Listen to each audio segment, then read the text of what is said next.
안녕하세요. 우리 채널 오시기를 환영합니다. 오늘의 사연을 소개하겠습니다. 어느 주말 오랜만에 가족들과 외식을 하고 집으로 돌아왔는데요. 엄마에게 전화가 걸려왔습니다. 쌍둥이 아빠가 다녀갔어. 또 왔어? 참 대단한 인간이네. 거기가 어디라고 자꾸 찾아오는 거야? 말도 마라. 얼굴이 아주 반쪽이 됐어. 저번 달에 왔을 때보다 살이 더 빠졌더라. 가만히 얘기하는 거 들어보니 아주 사는 게 아닌 모양이야. 그걸 왜 나한테 말하는 거야? 그 인간 이름만 들어도 소름 끼치는데. 그러게 말이다. 나도 이번에는 쌍둥이 아빠한테 단단히 일렀다. 다시는 찾아오지 말라고. 근데 안사도는 잘 계시는 거니? 어머님은 잘 지내시지. 그 인간한테 어머님 얘기 절대 하면 안 돼. 도대체 이게 뭔 일인지 모르겠구나. 엄마도 이제부터는 그 인간 집안에 들이지 마. 나도 그러려고 했는데 사람 얼굴이 반쪽이 된 거 보니 도저히 그럴 수가 없더구나. 엄마가 긴 한숨을 내쉬다가 전화를 끊었습니다. 엄마와 통화를 하다 보니 끔찍했던 기억들이 다시 떠올랐어요. 벌써 1년이나 지난 일이지만 저는 지금도 꿈에서 그 인간들의 얼굴을 보곤 한답니다. 남편과는 이미 이혼을 했지만 글의 흐름상 남편이란 단어를 사용하겠습니다. 저는 대학을 졸업한 뒤 회사에 들어가서 일을 하고 있었는데요. 어느 날 우리 회사에 일이 있어 왔던 남편이 제게 한눈에 반했다며 쫓아다니기 시작했어요. 처음에는 약간 놀라서 거리를 뒀지만 한결같이 찾아와 노력하는 모습에 저도 조금씩 마음이 움직였고 몇 달 후 우리는 연인 사이가 되었습니다. 그러다 우연찮게 시어머님을 뵙게 되었는데 정말 좋은 분이셨어요. 세상에 그런 분이 없다고 할 정도로 정말 좋은 분이시거든요. 제가 결혼을 결심하게 된 이유 중 하나가 시어머님이었으니까요. 물론 남편은 사랑하지 않았다거나 그런 건 아니었지만 시어머님의 따뜻한 마음으로 인해 남편이 더욱 빛나 보였던 것 같습니다. 이런 분이 제 시어머님이라면 참 행복하겠구나 싶었거든요. 그렇게 우리는 몇 년 뒤 결혼해서 한동안 잘 살았습니다. 남편이 주식으로 한 차례 돈을 날리는 바람에 시아버님께서 불같이 화를 내셨지만 돈 일부를 주시며 말씀하셨어요. 너 한 번만 더 사고치면 그땐 가만 안 둘 테니 그런 줄 알아. 알았어요. 앞으로 진짜 정신 차리고 살게요. 시아버님께서 손을 치켜 올리시다가는 제 눈치를 보며 내리셨어요. 우리가 널 볼 면목이 없다. 아니에요. 앞으로는 안 그런다고 약속했으니까 한번 믿어봐야죠. 앞으로 저 인간 주식하는 낌새만 보여도 우리한테 바로 연락해야 한다. 시어머님께서 신신당부를 하다 돌아가셨는데요. 남편은 회사도 잘 다니고 어디 하나 모난 데가 없어 보이는 그런 사람이었지만 뭔가에 하나 빠지게 되면 물불 가리지 않는 그런 사람이기도 했습니다. 물론 기도 얇아서 다른 사람들 말에 잘 휘둘렸고요. 그때도 남편 친구 중 한 사람이 주식으로 꽤 많은 돈을 벌은 모양인데 그 사람 말만 믿고 주식에 투자를 했던 것 같았어요. 결국 얼마 가지 않아 쫄딱 말아먹었고요. 문제는 저한테 한마디 상의도 없이 대출까지 받아서 주식을 했던지라 저도 많이 놀랄 수밖에 없었는데요. 어느 날 술에 잔뜩 취한 남편이 집에 들어오더니 제 앞에 무릎을 꿇고는 눈물을 뚝뚝 흘렸어요. 여보, 진짜 미안해. 내가 당신 사모님 소리 듣게 해주려다가 다 망했어. 그게 무슨 말이야? 사모님이라니. 사실 주식을 샀었는데 그 회사가 이번에 자본 잠식으로 상장 폐지돼서 주식이 휴지 조각이 됐어. 진짜 미안해. 앞으로는 절대 주식 안 할게. 남편이 싹싹 빌어댔거든요. 하지만 그 뒤에는 오히려 다행이다 싶을 정도로 남편은 절대 주식에 손도 대지 않았습니다. 그런 남편을 보며 젊을 때는 한 번씩 실수도 하고 그런다는데 그래도 일찍 정신 차려서 다행이다라는 생각까지 했답니다. 그리고 우리 가족은 한동안 평화로운 시간을 보내고 있었어요. 시부모님께서도 그 이후로는 남편이 정신 차리고 잘 사는 것 같다며 오히려 전화 위복이라는 말씀까지 하시며 기뻐하셨고요. 시어머니께서는 남편이 한없이 착한 사람이긴 한데 어쩌다 뭐에 하나 빠지면 정신을 못 차리고 빠져들곤 한다며 항상 조심하라는 당부도 잊지 않으셨습니다. 그렇게 시간이 흘러 우리 딸들이 5살이 되었을 무렵 모르는 번호로 전화 한 통이 걸려왔습니다. 모르는 번호였기에 제가 전화를 받지 않았고 잠시 후 제 휴대폰으로 문자 메시지가 왔는데요. 상당히 긴 문자 메시지였지만 대략 요약해보면 이런 내용이었어요. 당신 남편이랑 만나고 있는 여자입니다. 만나서 얘기하고 싶습니다. 문자를 보면서 제 눈을 의심할 수밖에 없었어요. 그동안 남편은 딸들과 제게 정말 좋은 아빠이자 남편이었거든요. 그랬던 남편이 바람이 났다는 말을 듣던 순간 아무런 생각을 할 수가 없었습니다. 결국 저는 남편에게는 어떠한 말도 하지 못한 채 문자를 보내왔던 그 여자를 만나러 나갔습니다. 제가 카페 문을 열고 들어서자마자 그 여자가 활짝 웃으며 손을 들어 눈인사를 했어요. 여기요. 저를 한눈에 알아보시네요. 그럼요. 그 휴대폰에 그쪽 사진 엄청 많잖아요. 라고 말하는 여자를 보며 도대체 이 여자 나이가 몇 살일까? 이런 여자가 왜 우리 남편과 바람이 난 걸까? 라는 생각들로 머릿속이 복잡하기만 했습니다. 여자는 제가 생각했던 것보다 훨씬 어려 보였거든요. 저기 나이가 어떻게 되나요? 저요? 이제 28살이요. 28살이요? 그런데 우리 남편이랑 그딴 짓을 했어요? 맞아요. 세훈씨랑 나랑 정확히 12살 차이가 나죠. 참 한심한 인간들이네. 그래놓고 창피한 것도 없이 어쩜 그렇게 뻔뻔할 수가 있는 거지? 사랑하는데 나이가 무슨 상관이 있나요? 요즘 세훈씨가 저한테 아주 푹 빠져있거든요. 사실 그쪽이 못생기거나 그런 건 아닌데 아무래도 남자들은 나이 어린 여자들을 좋아하잖아요. 그쪽이 저보다 10살 정도 많잖아요. 유부남이랑 바람 피워놓고 뭐가 그렇게 당당해? 당당하지 않을 게 뭐가 있겠어요. 세훈씨가 저 없이 못 산다고 난리인데 당연히 제가 당당할 수밖에요. 세훈씨 말로는 세훈씨 아버님이 손자를 바라셨다고 하더라고요. 근데 그쪽에 딸들을 낳아서 내심 아쉬워하신다고요. 상간녀가 앞에 있던 커피를 한 모금 마시며 비웃듯 저를 바라봤어요. 남편이 그런 말도 했나 보죠? 그럼요. 세훈씨랑 저는 비밀이 없는 사이거든요. 그쪽이랑 한 말도 나한테 다 말했는걸요? 아무튼 그건 그렇고 그쪽이 물러나줘야겠어요. 내가 얘만 아니면 그냥 조용히 만나려고 했는데 안타깝게도 얼마 전에 제가 임신했다는 사실을 알았거든요. 게다가 아들이라고 하더라고요. 여자의 표정은 마치 개선장군 마냥 당당해 보였습니다. 사실 시아버님이 정말 좋은 분이긴 했지만 우리 아이들이 딸이라고 했을 때 많이 아쉬워하긴 하셨거든요. 이왕이면 아들이 좋은데 그것도 첫째가 쌍둥이 딸이라니 참 아쉽구나. 다음에는 무조건 아들을 낳아야 한다. 제게 셋째를 낳으라고 말씀하시곤 했으니까요. 하지만 다들 아시겠지만 쌍둥이를 키우는 일이 보통 일이 아니잖아요. 그랬기에 저는 감히 셋째를 낳을 생각은 하지도 못하고 있었습니다. 그랬기에 그 상간녀가 더욱 의기양양해져 있었던 게 아니었나 싶네요. 우리 세훈씨가 그쪽 때문에 불만이 참 많았어요. 아들을 낳아야 하는데 딸을 낳았다고. 그것도 그렇고 게다가 딸 쌍둥이라고 돈만 많이 들어가고 짜증난다고 했어요. 그래서 딸들한테 정도 없다고요. 그러니 제가 아들을 낳으면 당신은 무조건 쫓겨난다 그 말인 거죠. 남편이랑 얘기는 해봐야겠지만 바람핀 게 맞다면 나도 남편이랑 더 이상 같이 살 이유가 없으니까 그건 둘이 알아서 하고, 그나저나 지금 당신이 하는 말 다 녹음되고 있는 건 알고 있는지 모르겠네요. 난 당신한테 상간녀 소송도 할 건데 그것도 미리 알고 있어요. 당신이 세훈씨랑 이혼만 해준다면야 그런 것 좀 다 각오하고 있어요. 근데 세훈씨 말로는 절대 이혼 못 해준다고 울고불고 할 거라고 했는데 전혀 다르게 행동해서 오히려 놀랍네요. 상간녀가 제 표정을 살피며 물었어요. 그때는 왜 그랬는지 모르겠지만 그 상간녀의 모든 행동들이 너무나도 기가 막혔기에 순간 어찌해야 하나 싶을 정도로 정신이 없었던 것 같습니다.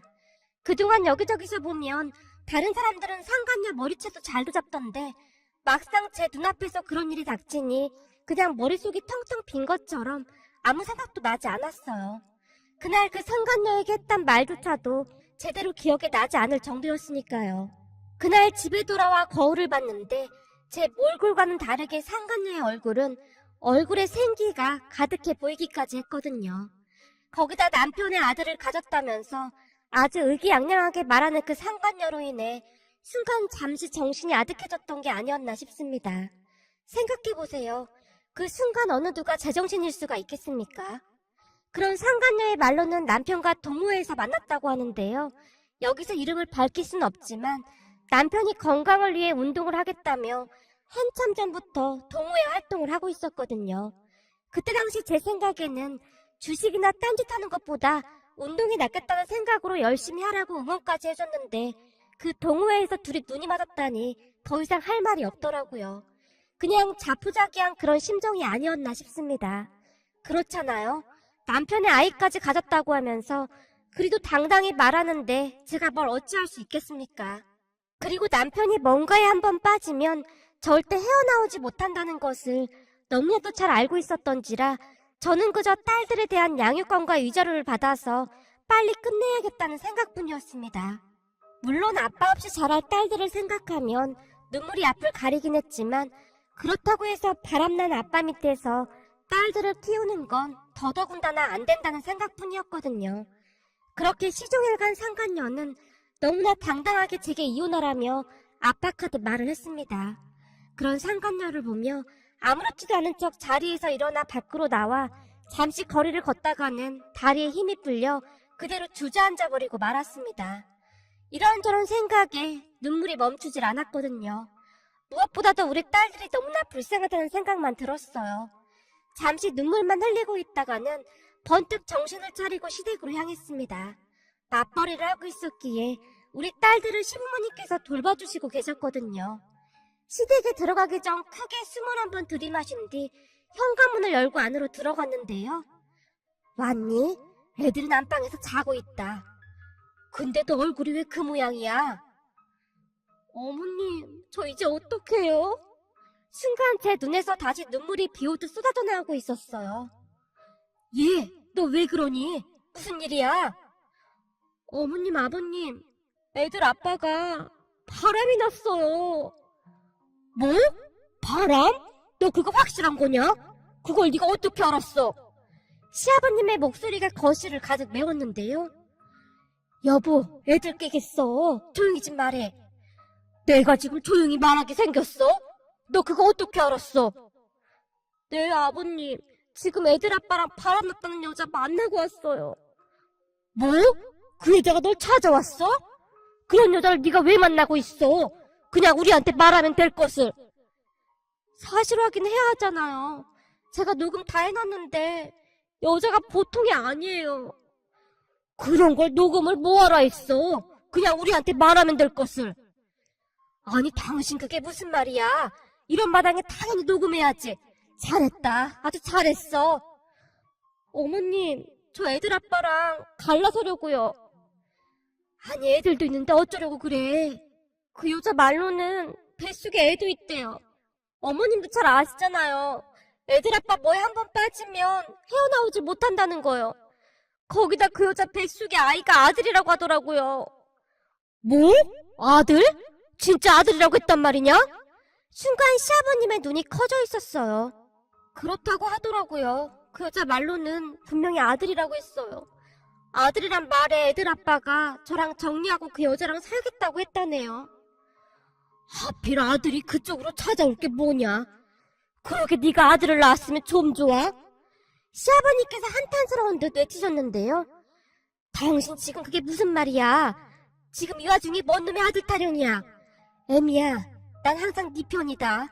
내 심정으로는 너한테 한 번만 참아달라고 애원이라도 하고 싶다만 내가 너한테 그러면 안 될 것 같구나. 그러니 너 하고 싶은 대로 해라. 넌 직장도 있고 혼자 애들 잘 키울 수 있을 게야. 어디서 할 짓이 없어서 바람을 피워 바람을. 시어머니께서 온몸을 부들부들 떨고 계셨어요. 어머님, 아버님, 그동안 애들 잘 돌봐주셔서 감사했어요. 조만간 애들 데리고 짐 싸서 집에서 나가겠습니다. 제 눈에서 눈물이 쉴 새 없이 쏟아져 나오고 있었고 시어머님이 그런 저를 꼭 안아주셨어요. 사실 그때 당시 저희가 살고 있던 아파트가 시어머님 명의로 된 아파트였기에 이혼을 하게 되면 더 이상 그곳에 있을 이유가 없었으니까요. 그렇게 시어머님과 저는 한동안 부둥켜 안고 눈물만 흘리고 있었고 시아버님은 긴 한숨만 내쉬고 있었습니다. 그 여자 뱃속의 아이가 아들이라는 소리를 듣고부터 시아버님의 얼굴이 많이 복잡해 보였다고 해도 과언이 아닐 정도였어요. 그렇게 잠시 후 남편이 놀라서 시댁으로 뛰어들어오다시피 했는데요. 너희는 이제는 하다하다 바람을 피워? 처자식 놔두고 이게 뭐하는 짓이야? 여보, 진짜 미안해. 나도 그러고 싶어서 그런 게 아니라 어느 순간 보니까 내 마음이 그 사람한테 가 있더라고. 나도 잘못된 거 알고 몇 번이나 끊어내려고 했는데 이 마음이라는 게 말을 듣질 않더라고. 그 와중에 그 사람이 임신까지 하게 된 거야. 그 사람 몸도 많이 약해서 내가 잘 챙겨줘야 해. 지금 음식도 잘 못 먹고 있거든. 역시나 남편은 제 예상을 빗나가지 않았어요. 말을 하는 내내 그 여자 걱정뿐이었으니까요. 딸들과 제 걱정은 안중에도 없었거든요. 그런 와중에 남편이 쐐기를 박듯 시아버님을 보며 외쳤는데요. 아버지, 근데 그 사람 뱃속에 아이가 아들이래요. 아버지도 계속 아들 원하셨잖아요. 이번엔 내가 떡하니 아들 안겨드릴게요. 뭐가 어쩌고 어째? 그게 지금 네 처 앞에서 할 말이냐? 이런 정신 나간 놈아. 내가 널 낳고 미역국 먹은 게 아깝다 아까워. 시어머니께서 손바닥으로 남편의 등짝을 내리치고 계셨어요. 하지만 시아버님께서는 지그치 눈을 감고 아무 말씀도 없으셨는데요. 저희는 이만 가보겠습니다. 당신은 이혼서를 준비해와. 그리고 이건 당신이 유책 배우자니까 위자료도 준비해야 할 거고 난 그 상간녀한테 소송도 할 거야. 뭐? 소송? 내가 위자료랑 양육비 다...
알았거든요.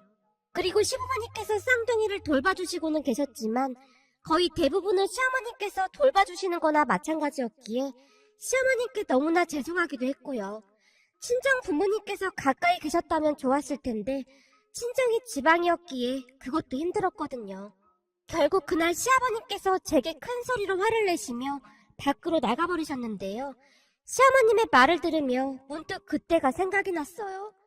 그리고는 어떻게 된 일인지 지레 짐작해볼 수 있었습니다. 평소 손자를 바라셨던 시아버님이 손자를 보기 위해 꾸민 일이었다는 그런 말인 듯 했습니다. 그렇게 한동안 눈물만 흘리고 있던 시어머님께 제가 조용히 물었어요. 어머님, 그럼 아버님이 손자를 바라시고 그러셨다는 말이네요? 이런 망할 놈의 영감탱이가 미쳐도 단단히 미쳤잖니. 그 손자가 뭐라고 이런 미친 짓을 한단 말이냐. 그동안 내가 인생 헛살은 거다. 거기다 내가 뒷조사를 해보니 네 시애비랑 그 술집 마담도 그렇고 그런 사이더구나. 이래서 사람이 제일 무섭다고 하는 건가 봐요. 저 지금 소름이 끼쳐서 온몸이 덜덜 떨려요. 내가 너한테 진짜 미안하구나. 그래서 말인데 내가 너랑 긴히 상의할 일이 있다. 상의요? 무슨 상의요?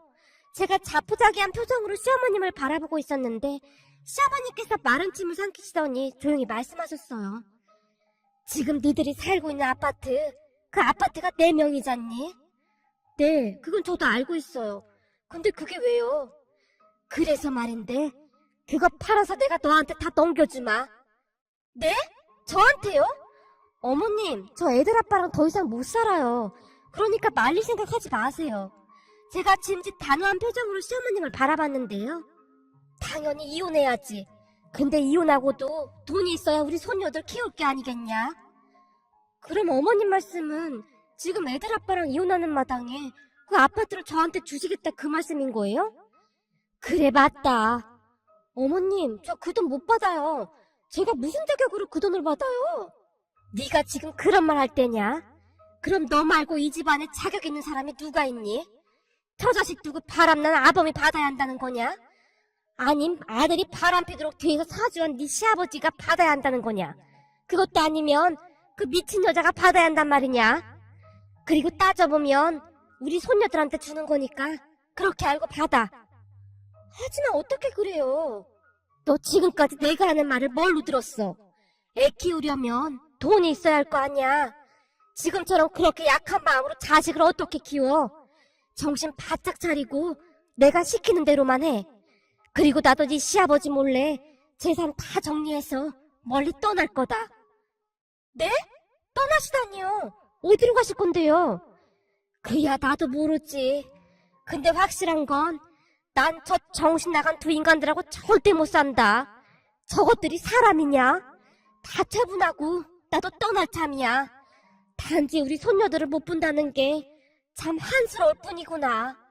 시어머니께서 뒤를 돌아 눈물을 훔치셨어요. 사실 시부모님께는 아파트가 두 채 있었는데요. 그 두 아파트의 명의가 모두 시어머님 명의로 되어 있었어요. 거기에도 참 기가 막힌 사연이 있었는데요. 아주 오래전에 시아버님께서 바람을 피워서 두 분께서 이혼을 한다 만다 난리를 치셨던 모양이었어요. 하지만 시할아버님께서 두 분이 이혼하게 되면 재산 상속은 하나도 못 해주신다고 시아버님을 압박하셨기에 시아버님이 시어머님에게 빌다시피 하셨다는데요. 시어머님의 마음을 돌리기 위해 시할아버님의 명의였던 아파트를 시어머님 명의로 해주셨다고 합니다. 하지만 시어머님께서는 그 재산보다는 아들을 위해 참고 견뎌보려고 했다고 합니다. 결국 시어머님은 아들만 보고 살자라는 심정으로 이혼할 마음을 접었다고 하네요. 그 뒤 시할아버님께서 시어머님 명의로 변경해 주셨고요. 처음에는 시어머님께서 거절하셨다고 하는데요. 시할아버님께서 시어머님께 조용히 말씀하셨다네요. 네 시어머니랑 내가 잘못되면 저 인간이 무슨 짓을 할 줄 알겠냐. 재산 네가 가지고 있다가 혹시 뭔 일 있으면 먹고는 살아야 하지 않겠냐. 우리 아들이지만 저놈의 인간은 영 믿음이 안 가서 말이다. 그렇게 아파트가 시어머님의 명의가 되었다고 합니다. 그날 시어머님의 표정을 보니 그냥 빈말로 하시는 말씀이 아닌 것 같았어요. 그때 이혼을 하고 싶었지만 자식이 눈에 밟혀 그러질 못했구나. 이제라도 맘 편히 살고 싶구나. 저건 사람이 할 짓이 아니다. 어떻게 시아버지란 사람이 아들한테 여자를 소개시켜줄 수가 있냔 말이야. 그러니까 한마디로 아버지랑 아들이 쌍으로 바람을 피운 거 아니냔 말이다. 그럼 어머님은 어디로 가시게요? 그야 뭐 당분간 저 인간들 눈에 안 띄는 곳에 살아야 하지 않겠냐. 그리고 난 네가 이혼하는 거 찬성이다. 저런 인간을 뭘 믿고 살 수 있겠냐. 어머니께서 그리 말씀해 주시니 너무 감사해요. 사실 다른 시어머님들 보면 무슨 일이 있어도 당신 아들 편만 든다고 하던데 어머님은 전혀 다르게 말씀하셔서 조금 놀라기도 했어요. 놀라긴 왜 놀라? 당연한 거지. 내가 오죽하면 이러겠냐. 근데 이번 일 겪고 나니까 인간 되기는 글러먹었다. 피는 못 속인다고 결국 지 애비가 한 행동을 그대로 따라하는구나. 그래서 말인데 네가 기분 나쁠까봐 내가 진짜 어렵게 말하는 건데 말이다. 시어머니께서 다시 마른 침을 삼키시며 제 눈치를 보셨어요. 저기 말이다. 너도 어차피 일을 해야 할 텐데 내가 근처에 살면서 우리 손녀들 봐주면 안 되겠니? 어머니께서요? 힘드실 텐데 뭐라 그러세요? 사실 그동안 어머니께 쌍둥이 맡기고 너무 죄송했거든요. 죄송하긴 뭐가 죄송해. 내가 좋아서 한 일인데 내가 우리 손녀들 봐주면서 너랑 같이 살았으면 하는데 말이다. 저도 물론 어머님이랑 같이 살면 좋긴 한데 어머니 힘드실까봐 그렇죠. 난 괜찮다. 그럼 우리 그냥 같이 사는 거다. 내가 그 인간들 몰래 재산 다 처분해서 가지고 나오마. 그리고 우리 둘이 살 집 마련해서 조용히 살자꾸나. 그럼 아버님이랑 그이가 가만히 있지 않을 것 같은데 괜찮을까요? 쥐들이 가만 안 있으면 뭘 어쩔 건데. 내가 그 인간들이 하는 말들 다 녹음도 해놨다. 해볼 테면 한번 해보라지 뭐. 시어머니께서 대수롭지 않게 대답하셨어요. 그리고는 시아버님이 친구분들과 며칠 동안 제주도로 배낚시를 떠났을 때 모든 걸 다 처분하고 야반도주 하듯이 나오셨는데요. 그 뒤 시어머님은 연락처까지 바꾸신 채 자취를 감추셨습니다. 저와 함께 살기로 했었지만 한동안은 저와도 연락이 되지 않았거든요. 어느 날 시아버님과 남편이 쫓아와서는 네 시어머니 어디 간 거냐? 넌 알고 있지? 저도 몰라요. 전에 한 번 오셔서 잘 살라고만 하시고 그 뒤 연락이 끊겼어요. 그러니까 이렇게 불쑥 찾아와서 이러지 마세요. 이놈의 여편 내가 대체 어디로 간 거야? 그리고 넌 우리 아들이랑 이혼 언제 해줄 거냐?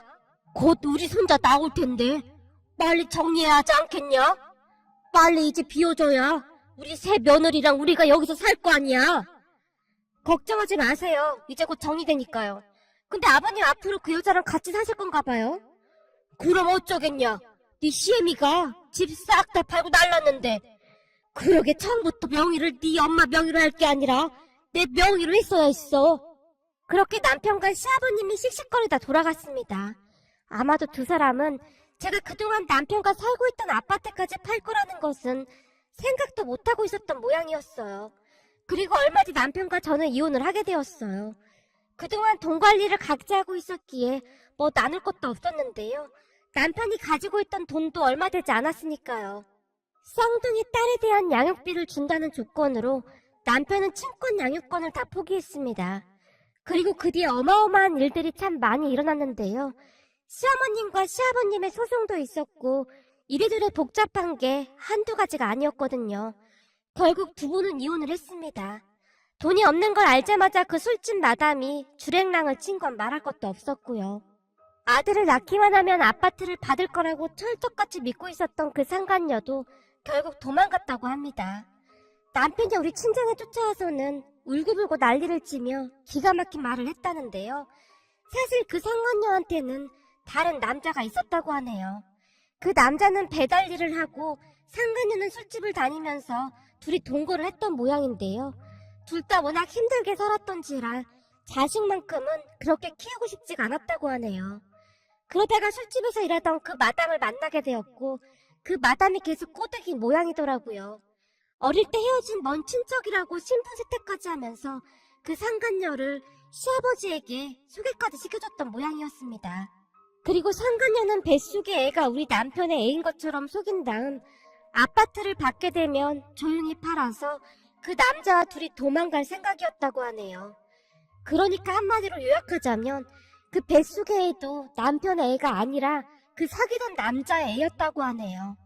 남편이 빈털터리인 것을 알게 된 상간녀가 남편에게 온갖 욕설을 해대며 당장 꺼지라고 했다고 하니까요. 막장도 이런 막장이 없었는데요. 시어머님과 저는 그저 기가 막힐 따름이었습니다. 아주 잘됐다. 천벌을 받은 거야. 시어머님께서 잔뜩 흥분까지 하신 채 소리치셨으니까요. 그 뒤 시어머님과 저는 그 사람들이 모르는 곳에 꽁꽁 숨어버렸습니다. 결국 저는 회사까지 이직을 해야 했지만 결코 후회하진 않습니다. 단지 전 남편이 우리 친정에 찾아가서 우리 좀 찾아달라고 울며불며 매달려서 골치가 아플 뿐이었기에 결국 우리 친정 부모님까지 이사를 해야만 했답니다.